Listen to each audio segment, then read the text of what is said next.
Hello, everyone. This is MMA Interesting Prospects podcast. Today, our guest is Freddie Rodriguez, one of the best flyweight in Fury FC. Hello, Freddie. How are you? Doing good. How are you?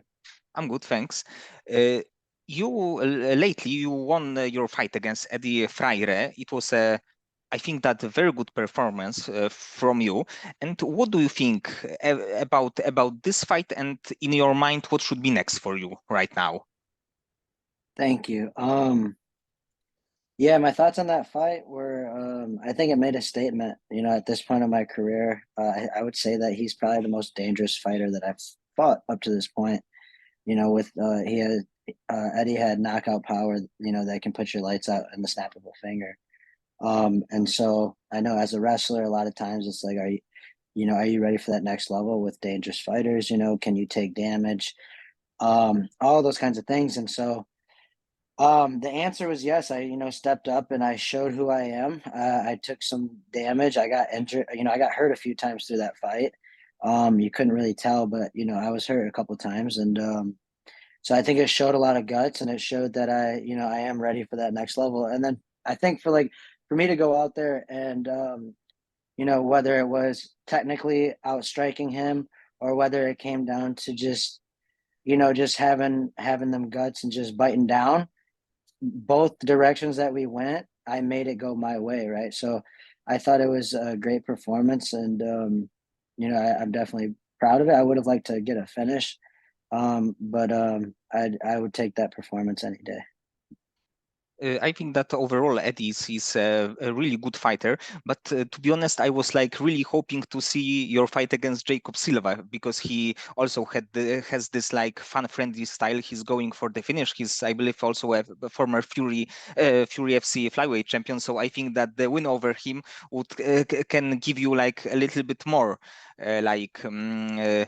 more in your resume, let's say. Hmm.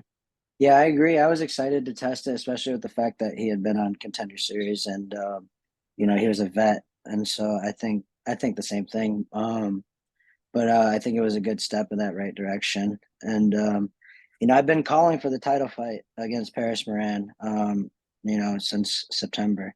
And so I'm hoping that that's what we're going to get, because it puts me right next in line. The guys that have fought for the title and stuff like that, and not to take anything away from the champion or the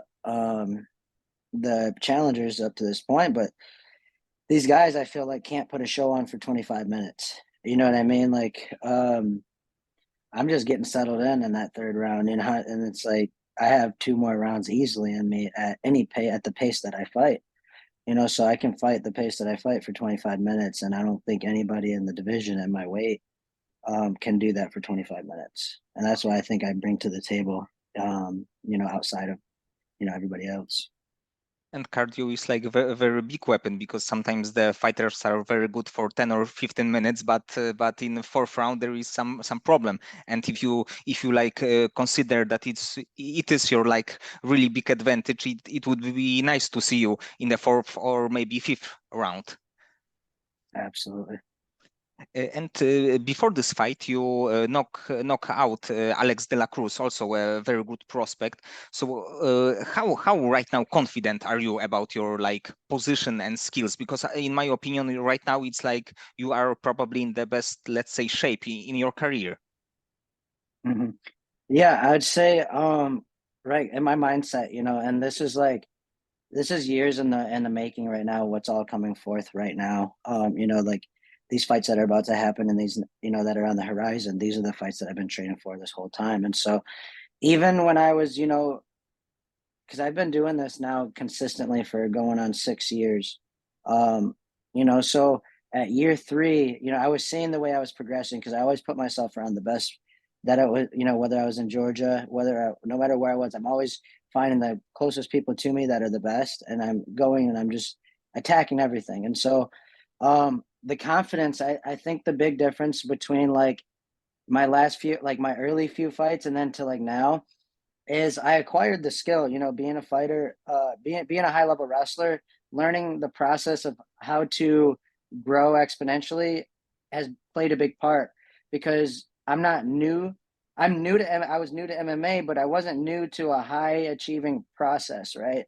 And so I just took that same process and applied it to MMA. And so the skills were developing very fast. But to be able to put those specific skills to play during the fight with that pressure is a whole different task.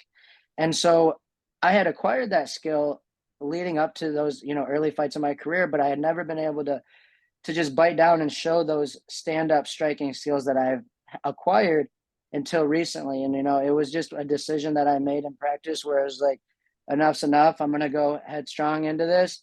And I come out on the other side, and the confidence now is the biggest part, right? It's like the skills have been there, but now I'm able to actually apply those skills in real time while being conscious, during the fight. And so I think right now I'm top 10 in the world. If I was to go fight in the UFC right now, I think I'd be finishing a lot of those guys from 11 to 20 right now. And then those top 10 guys, I think, now we're going to get into some real battles where you're going to really have to see who I am. But I think until I, reach that point of top 10 in the world, I don't think I'm going to truly be tested the way that one of those guys I'd have to go above and beyond and really pull out that championship heart and mindset, you know. And I think that the Fury FC title will definitely get you closer or even straight to the UFC, because this is one of the best like regional promotion, and flyweight division there is like super deep. There are like probably 10 or more guys who can be who may be like in a few 2 or 3 years in the UFC. So if you can beat this kind of opponents, you probably wouldn't have a problems in the even in the better organizations. For sure. And what was the reason behind you going for going training MMA to decide to be a MMA fighter? So back in I had dropped out of high school. I was a three-time state champion at the time. I had a full ride scholarship to go to Michigan State. And I quit school. I left my parents' house. I dropped out of school, was partying, I lost my scholarship. And so during that time where I was messing around and hanging out with the wrong crowds and doing the wrong things, I picked up MMA fighting as a competitor. I had friends who were fighting, and I didn't train. I would just cut the weight and go and fight. And it was working out for me. I had a lot of fun with it. Even when I was 16, I had friends who fought, and I'd go to their weigh-ins, and I'd try to have them sign off on consent so I could fight back in those days. We're talking, 13 years ago. So I was, involved, and I always thought at first when I was that young is like the cool lifestyle, like it seems cool, it seems, badass. And so that I wanted to be a part of it then, but then everybody was telling me, hey, like if you really want to do this fighting thing, you need to go back to school and get your degree, and you need to go wrestle in college and gain that experience. So, after hearing that so often, I did. And so I went back to school, and then there'd be times where I'd be, on my way to practice, and I'm just like, why am I doing this? There's days where I was so happy that I was doing it, but then there's days where I'm like, why am I still doing this wrestling stuff? And I always brought it back like, oh yeah, I went back to school because I knew that if I wanted to pursue this fighting career, that I had to wrestle. And so it would bring me back down to where I needed to be. And it was just always that same frame of thought, why am I doing it? Oh yes, I'm doing it because of this. And then when I got done with wrestling, I had identified my whole life as a wrestler. And then I went through this little, crisis of like just depression because who I identified as my whole life, which is now what I try to preach to a lot of the kids that I coach is, who are you outside of wrestling? Because, it's all going to come to an end. And so that after the MMA or after the wrestling, I moved to MMA, and, I was still kind of dabbling. I wasn't really training a lot, and I was still taking fights though. And then it wasn't until I fought Shamel Fenley for the NFC title down in Georgia where I took a head kick and I took a mean body kick, and I was in a dangerous, I was fighting a dangerous fighter with no training. And so for me, I've never wanted to feel the fear of like, I'm in real danger here. Like I'm in real danger fighting this guy who just landed a head kick, who just landed a mean liver kick. I just felt hopeless in that moment. And so I just, right after that fight, I got into training consistently. And ever since then, I haven't stopped. But I think it was just the competitiveness of me, and I think the fighting spirit. That you hear a lot about the Mexican fighter spirit and stuff like that, and so I just think that lives so strongly inside of me. Like when I started wrestling when I was 5, there was aggression there. There wasn't one of those things where we have to teach aggression. No, I was taking kids down and holding them down and at will at just from day one, and so it's just been something that's been who I am my entire life. It's kind of crazy that you took these fights without much of the MMA training, because of course you had this wrestling background, but in the end MMA it's a different sport, so it's like it could be really risky. Yeah, it was, and I even looking back, I'm like, dude, it was crazy, but it was that also gives me confidence knowing that I was coming into some of these fights with guys who were training and beating them. And so the amount of risk I'm putting myself in was way more than I ever will be in any future fight, So it's like I'm training now, I'm consistently training. I live this life. And so it's like I'm never fearing or even like in the way that I was when I wasn't training and going into that cage. So it's like I have a lot less risk now, no matter who I fight, than like what I was walking into back then. And where are you currently trained? What gym? So I train with Murcielago MMA out of Lansing, Michigan right now. I moved back home and started training with those guys. You got Joaquin Buckley who just fought. He just caught his, win. You got Charles Johnson who got that $50,000 bonus, in February. We got Chaos Williams who's fighting soon. Mondo Gutierrez, he's been on Contender Show. He's been on the Ultimate Fighter. He's fighting next weekend. And then we have a lot of up and coming guys. A couple undefeated prospects like Max, who's 5-0, I believe, and then Jake Scott, who's 6-0. So there's a lot of strong, bodies in there, and just a lot of high fight IQ, which is good. So we all build off each other, so it's great. It's good mix of like high level guys on the UFC level and like young prospects who maybe in a few years in the UFC.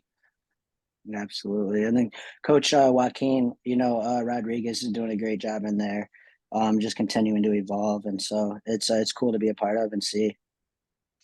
And did you have any like fights or matches in any other combat sport? Because on Topology, I saw that you have one grappling bout, I believe. Yeah, I did a grappling match with Gavin Teasdale out in Pittsburgh before, like in July. But that's all I've done was I did one jiu-jitsu tournament before, and then I did that one. But definitely I do want to get into competitive jiu-jitsu down the road. And in your mind, when would you like to see yourself in the UFC? Do you think that there is a chance to be there like this year, maybe early next year? Yeah, my hope is to if everything goes as planned, like how I'd like it to, I'd be in the UFC, and by the end of the year have 2 UFC fights. So that's the vision that I have, and I'm working, hard so that way when those opportunities come that I will capitalize. Can you do a like make weight in let's say 1 or 2 weeks if like UFC short notice call would appear? Oh, absolutely. I'm always at my weight that I need to be at, and so just kind of stay ready so I don't have to get ready. A lot of times I hit more strides sometimes outside of fight camp, or and it's like I'm always training like I'm in a fight camp, and then we obviously ramp it up during fight camp, but I'm always ready. And when you are thinking about UFC, do you have any like fighter in mind that you would like to face maybe in your first UFC bout? Not quite. Yeah, I don't know who. I mean, anybody, really. Outside of that top 10 right away, I'd love to fight. Top 15 guy. But anybody, between 11 and 20 can get it. Really, to be honest. Um, I'm looking forward to fighting. Once I break in through, I know maybe after a fight or two, I know I want to fight. Cody Durden. He's one guy that I really want to fight. Um, And then, you know, obviously, I think fighting guys like Tim Elliott and guys like that would be really big, you know, after that first or second fight, that first fight, you know. So, but I'll fight whoever, whenever. So, whoever they put in front of me, it doesn't matter. And do you have a like style that you think that can be a some kind of problem or challenge for you? I think you're, you know, Muhammad Mokaevs, you're guys who have strong grappling, who can maybe neutralize me, you know, with, you know, staying away from this, staying away from that, and then forcing me to be, you know, striking with them. And so that's where I'm excited because I put a lot of time and effort into becoming a fluid striker. So I even surprise myself when I go out there and fight on my feet now. It's like, wow, like, you know, it's cool to see. So I think I think I've put myself in a good position to where it doesn't matter where any fight goes. I think I'm a problem. And so I think, you know, guys like Muhammad Mokaev who can neutralize that wrestling a little more, those are going to be the guys that you're going to have to see me dig a lot deeper for. And who you think that would be next flyweight champion after Alexander Pantoja?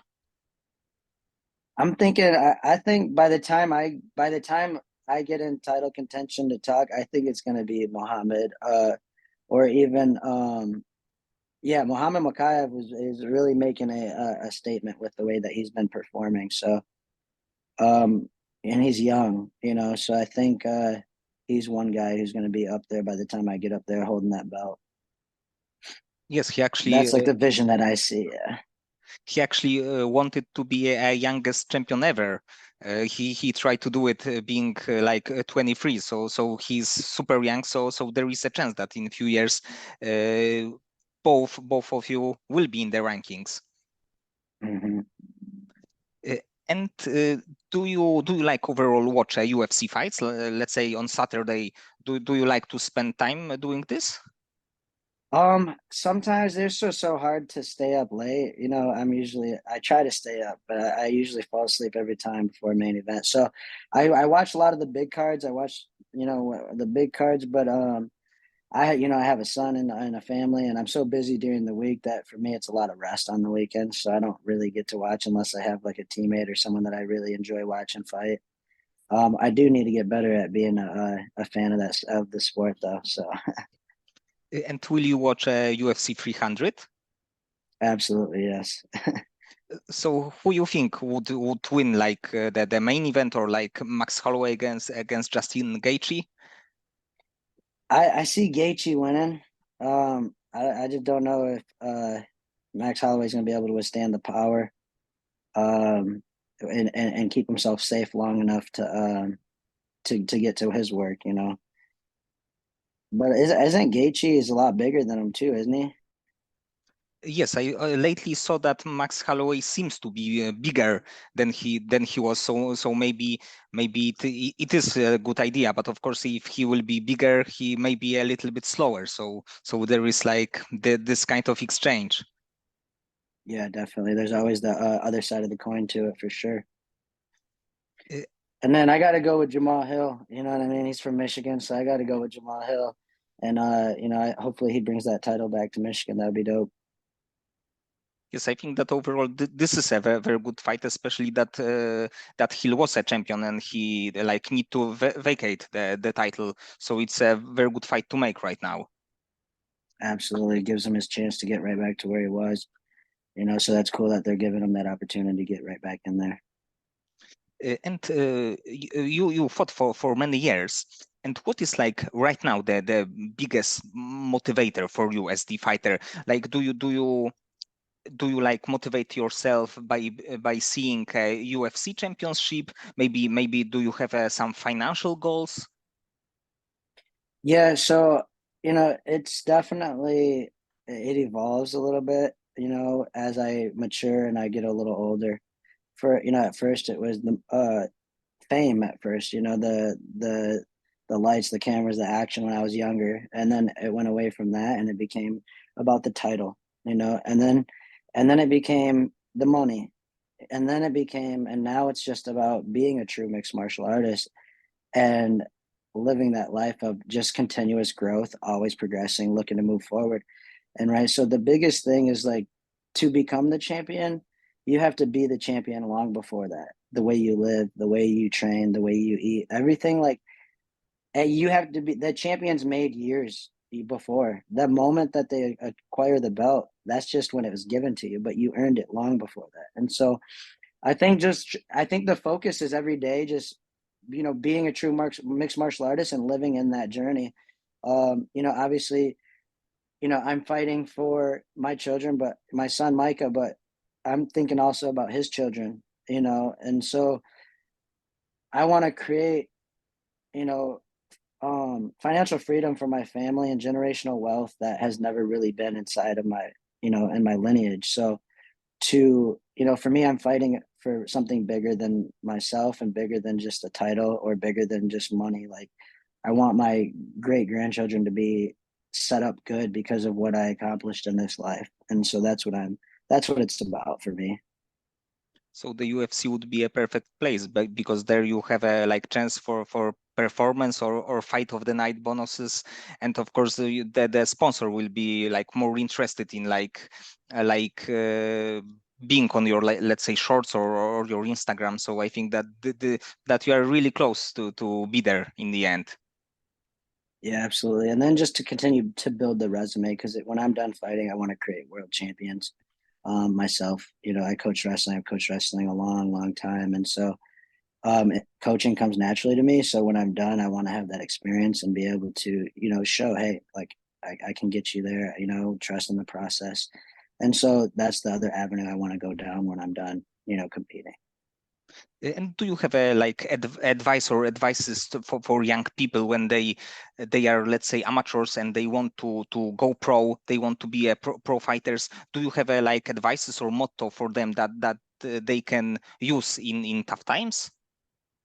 Yeah, a couple of things, I think one of them is don't rush, trust the process. I think until you're dominating, the top guys in the region, like until you're finishing guys in the region that are top, you're not you're not ready to go pro yet. I think, when you're finishing guys left and right and people are backing out, I think that's when it's like, okay, maybe it's time to go pro. And also just understand like um to be patient. You don't want to go pro too early and end up in a situation where now you're digging yourself out of a hole right away in your pro career.